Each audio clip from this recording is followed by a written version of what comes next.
I want to welcome you to another episode of the Shareholders podcast. It's a blessing to be here. I'm excited.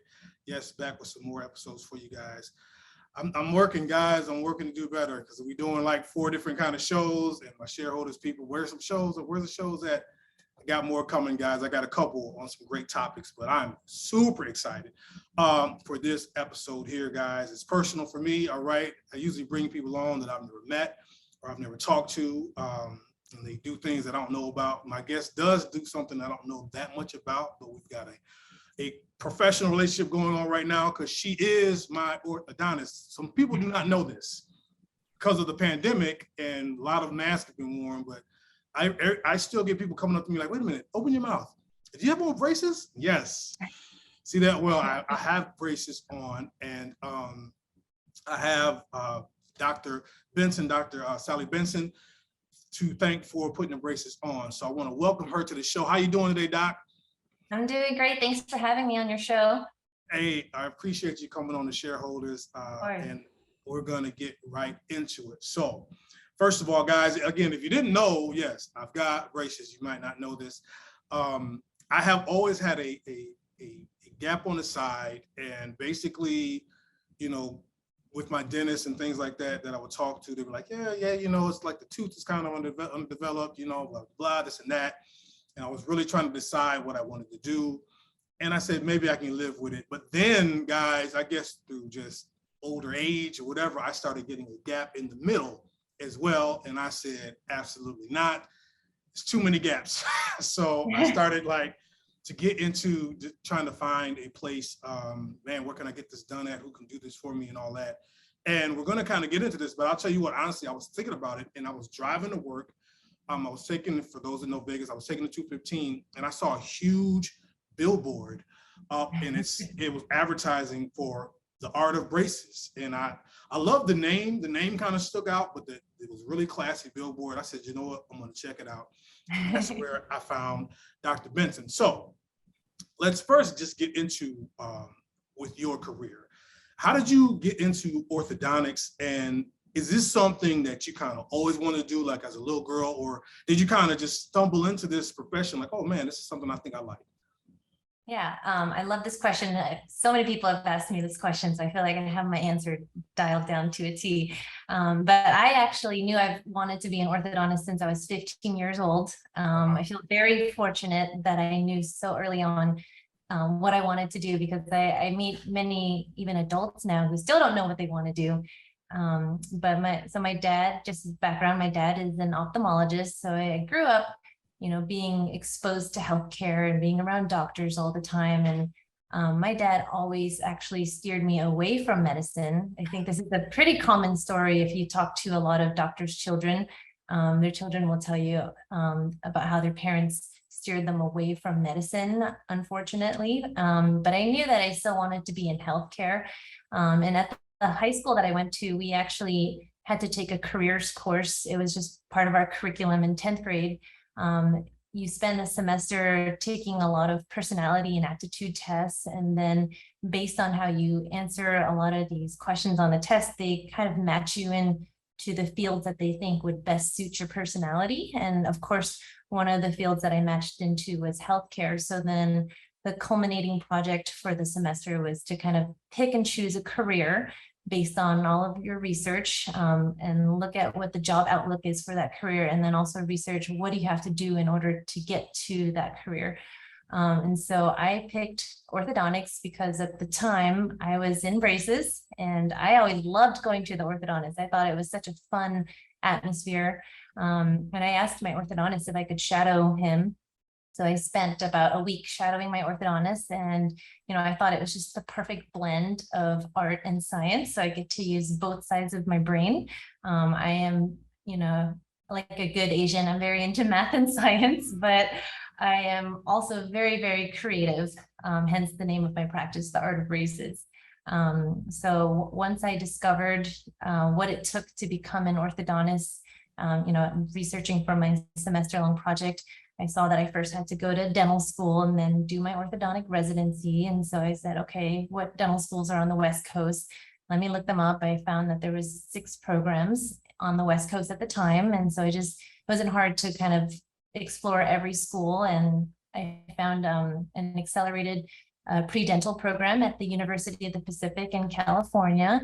And it was a really cool program because it allowed me to basically have an in with the dental school as long as I maintained a certain grade point average and scored high enough on my DATs.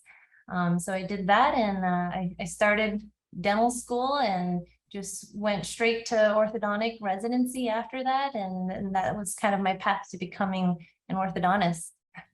Okay, well, let me ask you this. Now, in dental school, is everybody in that, the dentist and the,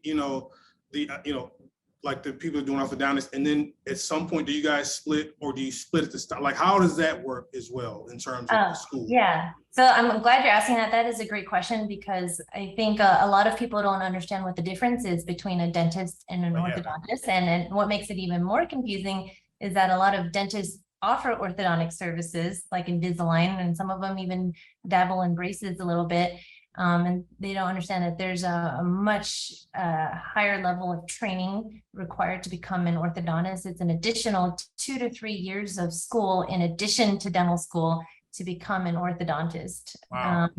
And it's funny because in dental school, I think when you start your very first day of dental school, a lot of the dental students want to become an orthodontist. Like, it's kind of like the hot specialty, because it just seems like, they have a posh lifestyle, and that it's like, not as dirty as all of the other specialties, right? We don't really deal as much with like blood and pain. People don't hate us Right. going to the dentist, right? And so when you start dental school, they always tell you, okay, look to your left, look to your right. Only one of you is going to become an orthodontist, right? They tell you these things. Like, it's really hard to become an orthodontist, but even then, it's actually not even 1/3 that make it to become an orthodontist. So all orthodontists are dentists. Like, we had to go through dental school first, but only 6% of dentists are orthodontists. So it's highly competitive. Just because you want to become an orthodontist, which many dental students do, doesn't mean that you can just become one, because it is very, very competitive. You have to be at the top of your class, and you have to score really well on your boards, and to be super well-rounded, and really stand out as an applicant. That's amazing. See, I didn't know that, guys. That's why we do this. You're learning things right there. So in your process, was there anything that you were really just like, man, this part of this process is really tough? Was there anything that just kind of, I wouldn't even say intimidated you, but just was like, wow, this was hard, kind of getting through it? Yeah, well, honestly, going through dental school and graduating with a high rank and scoring well enough on my boards to get into an orthodontic residency was all really hard. Like, dental school is super stressful. And it's funny because to get into dental school, you already had to have really good grades and do really well in undergrad, right? And typically the students who get into dental school are used to being at the top of their class when they were in undergrad, and they were used to being the ones who would set the curve on the exams. And, everyone comes in thinking they're such hot stuff. And then you get quickly humbled in your first year of dental school, because now you're not the only one there who is an A player. Like, everyone there is an A player. And, you experience your first time failing an exam in dental school. Like, every student goes through that. Like, I don't think there's a single person in my dental school class who didn't fail at least one exam. And so you learn what failure is, and how to deal with that. But then when you know that you want to specialize and become an orthodontist, it just takes up the anxiety level and the stress level even that much higher. So in my dental school class, there were 143 students, and we had class rank. So at the end of every quarter, you would get your report card, and it would tell you what your class rank was. Wow. Yeah, and to get into an orthodontic residency, they say that you have to be at least in the top 10 of your class, and then score over a 90% on your board exams. And so just doing that constantly with every exam, like, we had exams every Monday. So every weekend was just studying. It was stressful for sure. And you know, I had the class rank. I graduated third in my class, and I scored over 90% on my board exams. And I had lots of interviews for orthodontic residencies. I think I applied, I want to say, to like 19 orthodontic residencies, which is a lot. It's very expensive to apply to each school. Oh, wow. Yeah, it cost me thousands of dollars to just apply to school. And then I think I had like 7 interviews, which is considered a lot for the students who were trying to get into an orthodontic residency. And when you go to these interviews, it's not like a traditional interview where you apply to college and they offer you a position, and you're, as a candidate, you have multiple acceptances from multiple colleges, and then you just choose which school you want to go to. Orthodontic residency is not like that. So they have something called a match program. So let's say a school has 4 spots, for example, for residents, and they interview maybe 20 potential candidates for those 4 spots. So the school will rank their 20 applicants in order from 1 through 20. And then each student will rank all of the schools that they went to in order of their preference. And then a computer will try to match you up. So, wow. Yeah, so it's hard to even match. So you would never get more than 1 offer, is what I'm saying. So the computer will try to rank you as an applicant into your highest choice school if that school also wanted you. And so if the odds are in your favor, then you will match up with 1 school. And I remember when I was in dental school, they would tell you, okay, if you rank at least 4 schools, you're like guaranteed to get into an orthodontic residency. Like, just statistically speaking, like it'd be impossible not to match into at least 1 of them. And so I ranked 7 schools. So I thought I was golden. You know, I checked off all of the boxes, my grades, board scores, ranking all my interviews and everything. But then my worst nightmare happened. And on match day, which was December 1st, that's when they notify you if you match or not. I found out that I did not match. And so that was devastating to me, because I didn't have a plan B of, you know, what am I going to do next? What am I going to, like, I knew I had to apply again and try again next year, but I didn't know what I was going to do in the gap year, you know? So that was probably, you know, the hardest part to becoming an orthodontist, is just how hard you have to work to try to be competitive. But then even after you're competitive and you apply, you don't get in. And for me, it was a huge awakening for me, because I had just rushed through school so fast. I was really, really young. I was only 23 when I had graduated from dental school. And yeah. So my conclusion was, okay, I looked really good on paper, but clearly I didn't do well during my interviews, which means that they just didn't like me personally, you know? So I just felt like, okay, I have a lot of just self-growth to do. And, you know, just need to work on just who I am more as an individual, and not just who I am academically as a student, you know? So I took another year to mature and to really discover myself and who I am and what I stand for. And I did a 1-year orthodontic fellowship in the meantime, and then I applied again the next year, and then I got in. But yeah, that was all very challenging. A lot of self-growth and discovery happened during that time. That's, you know what, that's really amazing how you put that, because the competition part of it, and obviously you're a really gifted student, and you know, you do well academically, but then the part that you talk about, it reminds me a lot of times, you know, I'm a sports fan, and you know, you'll see like a gifted athlete and they're very good at their sport, but a lot of other things they're not good at. They don't know how to manage money, they don't know how to socially talk to the press and deal with all that stuff. And so to hear you say that, as much as you achieved, like, you really had to take some time just to kind of develop yourself, you know, exactly. that's fascinating to hear. And I think people don't understand that, because we know sports is so glorified in this country, we don't understand it.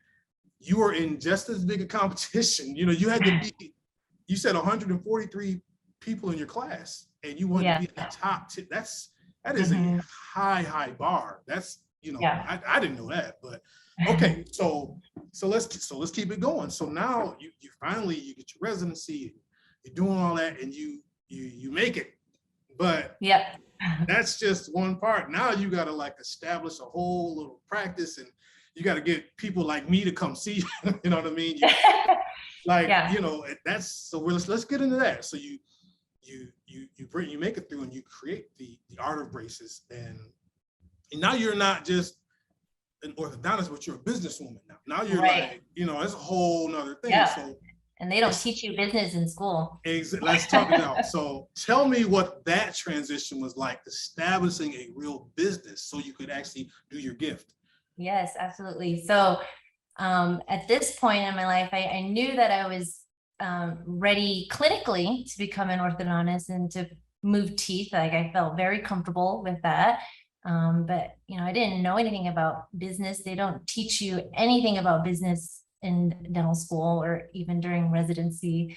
And nowadays, if you're living in a large metropolitan area such as Las Vegas, it's very competitive as well. So the competition doesn't end, you know. So I actually, believe it or not, didn't really have a business owner mindset when I was graduating from school. I wasn't really even thinking about that because I was so intimidated by that, you know, by the idea of, you know, having to have and manage employees, having to figure out marketing. Like, I just wanted to be an orthodontist, just to move teeth. And so I didn't open up my practice right after I graduated from school. I did a very traditional route. I think a lot of residents these days, they graduate from school with an immense amount of student debt. And so the safest thing to do, and what most graduating orthodontic residents do, is they go and they work as an associate for like a corporate orthodontic office. So they start out as employees, right? And so they just come stable, predictable paycheck and just get to practice orthodontics and not have to worry about being a business owner, right? And so that's the route I took, and I did that for 2.5 years. And then I started becoming unhappy with just the lack of autonomy that I had as an associate. I didn't have the ability to, you know, do things exactly the way that I wanted to do them. And, you know, at some point I started kind of disagreeing with my bosses and feeling like, okay, you know, I feel like you guys are kind of cutting corners in these areas, and I don't really feel like that's what's best for my patients, you know. That's pretty common in the corporate world, unfortunately. And that's like a whole nother thing that I think a lot of patients don't realize either, is when they're going to a private practice orthodontist versus going to, you know, get braces from, you know, a corporate chain. I won't mention any names, but if you're getting, it's not the same thing, you know. But so I just wanted more autonomy, and at first I was looking to actually buy a practice. So I looked at the market to kind of see what was available, and orthodontic practices are not just like a common commodity on the market. Like you don't just find an orthodontic practice for sale in the city you want very easily. Like it's not common for that to happen. And so there actually was one practice for sale at the time, but I looked at the numbers and did my due diligence on the practice, and it had been in existence for 8 years, and I felt like it just didn't really have good growth during that time. And I thought there's just some problems with, you know, where it was located and such. And so I decided to just start from scratch. So I had to, you know, write up a business plan, go borrow money from a bank, find a place to build out my practice, and, you know, deal with the construction of it, building it out how I wanted, and then open my doors. And when I started, I only had 1 employee. You know, now I have 7. So Been in practice in this office for a little over 4 years now. And I still feel like I'm in a startup. Had to grow a lot of, or wear many hats. I still continue to wear many hats. But it's been a journey. And I definitely couldn't have done it alone. I had some help along the way. I hired a orthodontic consultant. Yeah. And you know, I'm a firm believer in having the right people to help you and advise you and to pay them that money, like pay the consultants, like they are worth the money. I've had a lot of other orthodontists ask me if I felt like it was worth it to hire a consultant. Absolutely. I think the two people who I found the most valuable to me were my orthodontic consultant, as well as a really amazing CPA.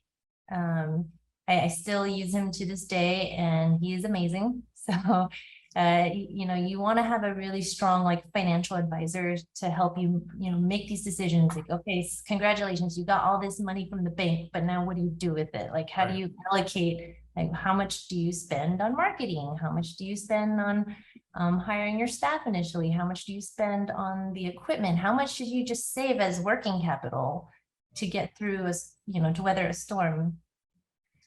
That's, man, I'm so glad you went to that route and talked about that, because as many professionals as I talk to on this show, and I've been doing this show a couple of years, basically the theme is you do need help. You can't think that, you know, because I'm great in this thing, I'm just going to be great in everything and I could just do it up. And, you know, and yeah. Again, you've talked about the work you put in and you're great at what you do, but like you said, you had to wear a lot of hats. And so you don't know everything about, okay, the right location and how to build this and the money part. And I love that you said pay the money. I think sometimes people kind of just think, well, you know, I can cut corners and I can figure it out myself.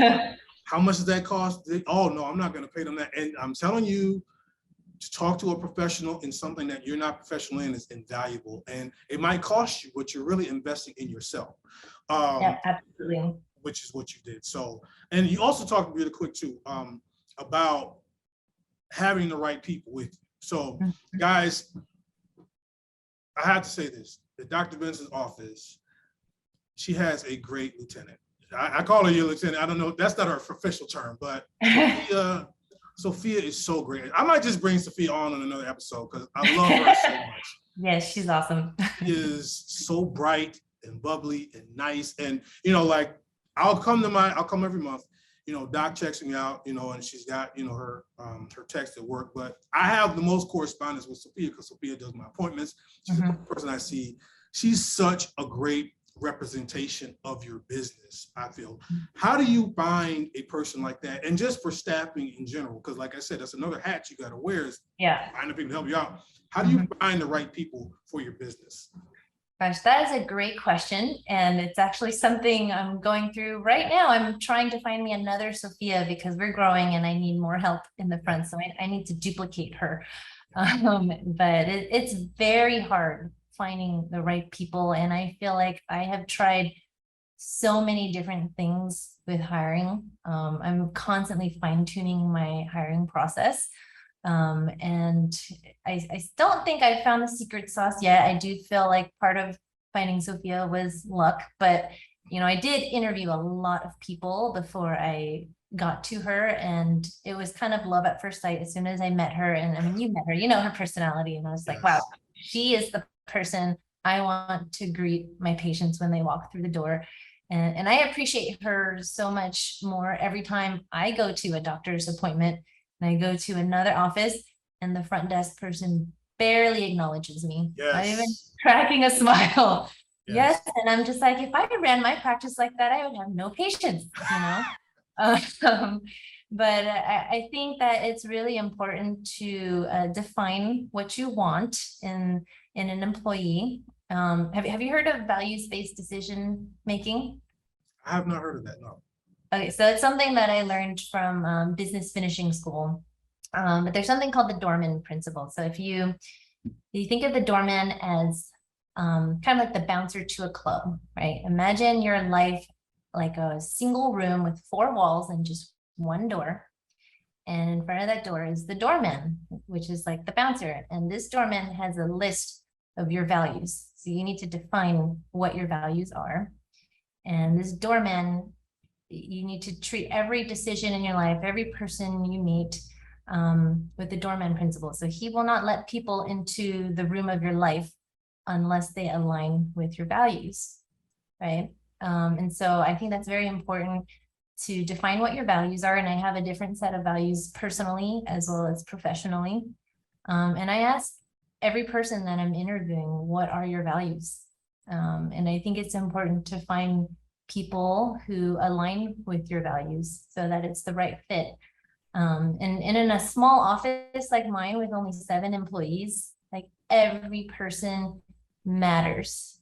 You know, there's no one job that's more important than the others. And if one person is not there, we all feel it. And we're like a family here. And so I don't hire people lightly. You know, I take that decision very, very seriously. And I make sure that anyone that I'm going to bring into the practice, it's not just me who has to give them that green light. I want to make sure that all of the other employees here also are on board with me bringing this person into the family. Because if you have one employee who doesn't get along with everybody else, but they get along with you just fine, it will still create conflict. Yeah. And that's a lot of headache for you as a business owner. So I think it's important when you're in a small company like mine, that when you're hiring someone, that you include all of the rest of your team members in that hiring process as well. And because to each employee, the different things are important to each person. Right. I remember so cute, one of my former employees, when we were hiring someone, she asked the candidate, do you have a car? You know, you know, she's looking out for me. She wants to make sure the employee has reliable transportation. And that's not a question I would normally ask. Like I wouldn't even, like, because I would just assume, okay, that they have a car to get here. You know? Right. But I have discovered over, you know, lots of employees over the last few years that they don't always have reliable transportation, and it creates a problem. They can't show up to work on time every day. That's the thing about it, is that to have a person, once you get a Sophia, then, you know, like you say, the beauty of it is she maybe has a different perspective that can help you out and ask some questions that you want. And you guys work so well together, and the whole office is really great.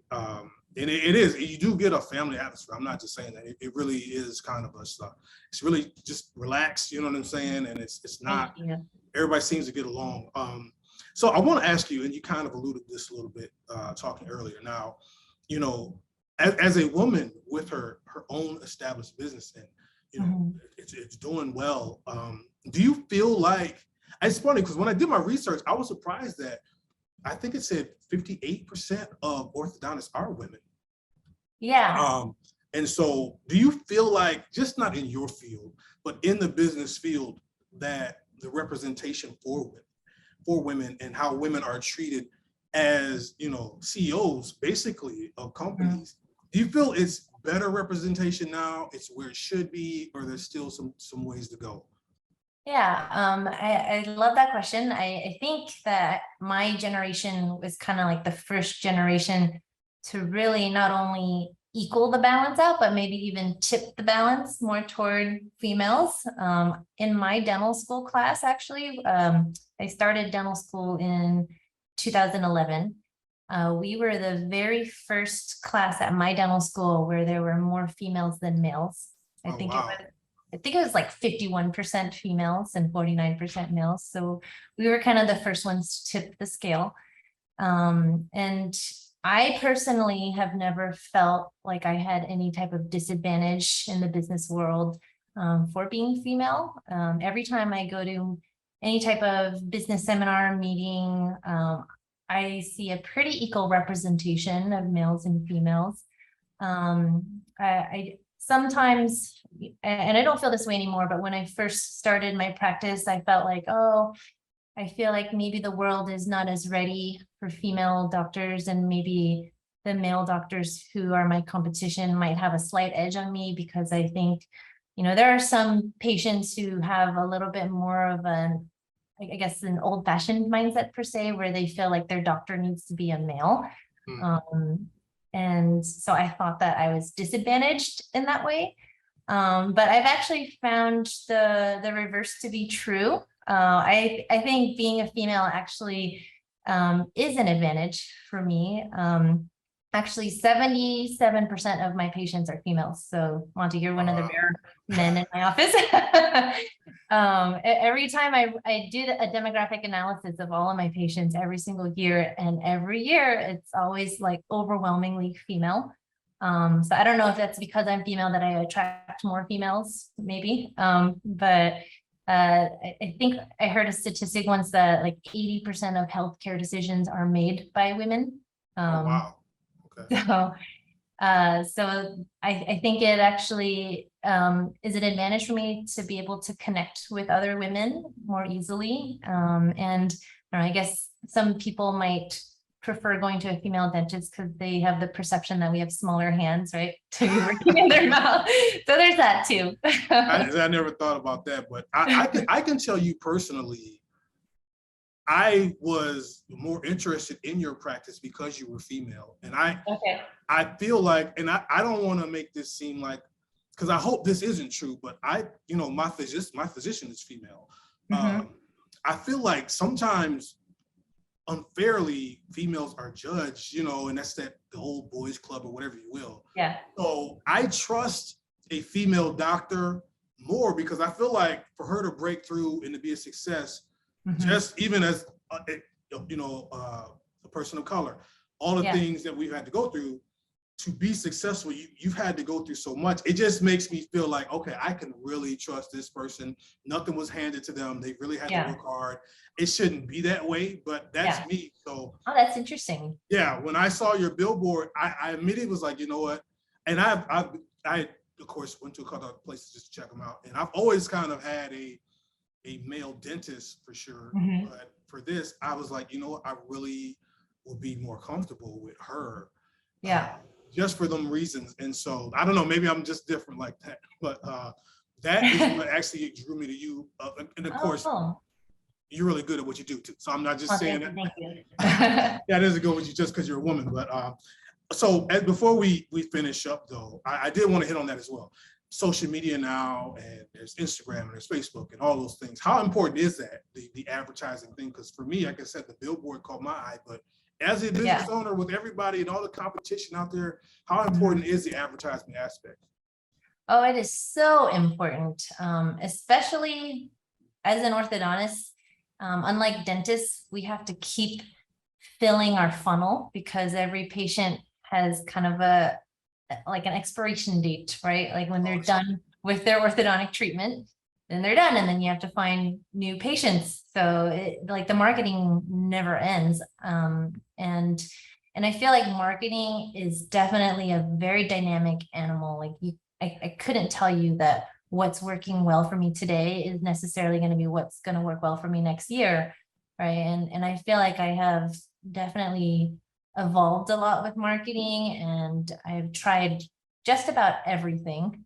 The only thing I haven't tried are direct mailers, because I think when you think about marketing, you have to think about like who your target audience is and what types of things do they pay attention to. And the reason why I didn't go with direct mailers is because I just think of myself and what I do with direct mail, and it just immediately goes in the trash, right? And I'm the type of person that I'm trying to attract, like patients such as myself. So that's why I didn't go with direct mailers. But I think marketing is multifaceted, and you have to attack it from multiple angles. Like you can't do just social media or just billboards, or just direct mailers if you're going to go that way. You have to kind of attack it from all angles and keep it consistent and keep it going. Like when I first started my practice, I didn't really have any type of reputation for myself yet. And so I couldn't really build my practice based on reviews because I didn't really, have the patience to create the reviews yet. So when you're starting with nothing, then you kind of have to do a little bit more of the Google pay-per-click ad things like that to kind of try to just get patients through the door. And then as I grew more and started building my rapport with patients and getting those patient reviews, I dialed back the pay-per-click ads. And now I don't do pay-per-click ads anymore at all. Because I felt like that attracted a different type of patient as well. The pay-per-click ads, you typically have to put coupons on there. Right. And I did not want to market myself based on coupons because I value myself and I value the service I provide to my patients. And I don't think that I should be discounting the service that I provide to patients because I just, I know my self-worth. And I don't know, I think there's something of a stigma with coupons and like, I don't know, lower quality in my head when I see that type of advertising. Doc, I'm going to tell you this. Again, we're not going to mention names because they're not paying me for no advertising, but there are like at-home kits, and we'll just send you things like that. And I felt the same way. I mean, I had a friend that did it, and they're like, it worked for them. But then I did a lot of research, and I was like, you know what? I want to be able to go to somebody if something happens. I want to be able to talk to somebody. And again, talking to you, and I talked to somebody else, and you were more of the professional touch that I wanted. And if you have to pay a little bit more for that, again, this is my cosmetic mouth. I want to, I don't want to really. It's your body, Yeah, I don't. But like I always tell people this: do you want the doctor that graduated 65th, or the doctor that graduated top 5? I think I want the top 5 doctor. But you have to pay a little bit more for that. So that's very important. So I'm glad to hear you say that. So guys, man, we're gonna have to wrap it up, but this has been outstanding. I've learned a lot. I hope you have as well. I'm sure after this comes out, everybody's gonna want to look in my mouth and see you guys. Wait and see, because you got to see the before and after, because I'm really, really pleased with it. And let this be a referral. I mean, Art of Braces has really done me well. But before we go, we ask every guest this, no matter their field.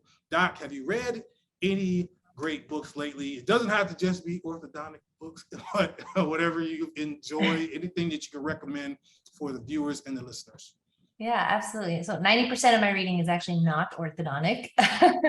But one of my favorite books of all time, and I reread this book every single year, is How to Win Friends and Influence People. Yes. Dale Carnegie. Yes. Such a great book. And I think I get something new from it every time I read it. Classic. Yes. That's an excellent book. You're not the first person to even recommend that book. That's guys, I tell you what, successful people, they kind of have things in common, and you kind of find those things, and that book has come up before, so that is a great reference as well. So again, Doc, get your plugins real quick. If people check this out, especially in the area, if they want to get to find you, get to know you, let them know where they can find you at. Yes, our website is www.theartofbraces.com. Consultations are free. You can schedule an appointment online very easily on our website. You don't even need to call the office to schedule an appointment, which I really value that as a busy person. I love the convenience of online scheduling. But if you would like to call us, our phone number is 702-800-4698. Yes, and if you do call, you'll probably get Sophia, and she's awesome. Yes. So right with that too as well. I appreciate the time, guys. You know where to check us out. Of course, this is the Shareholders podcast on the Mighty Shop Network. We got more shows coming out. Of course, we got our other shows as well. We got the We Seen It show. We're getting ready for Game of Thrones spinoff. We got so much stuff coming on there. We've got the cooking show, all of that. Please check us out. Give us a like as well. Doc, I appreciate the time so much. I will be seeing you in a couple of weeks. I think my pleasure. Yes. All right. Keep wearing those rubber bands. Yeah. Okay. All right.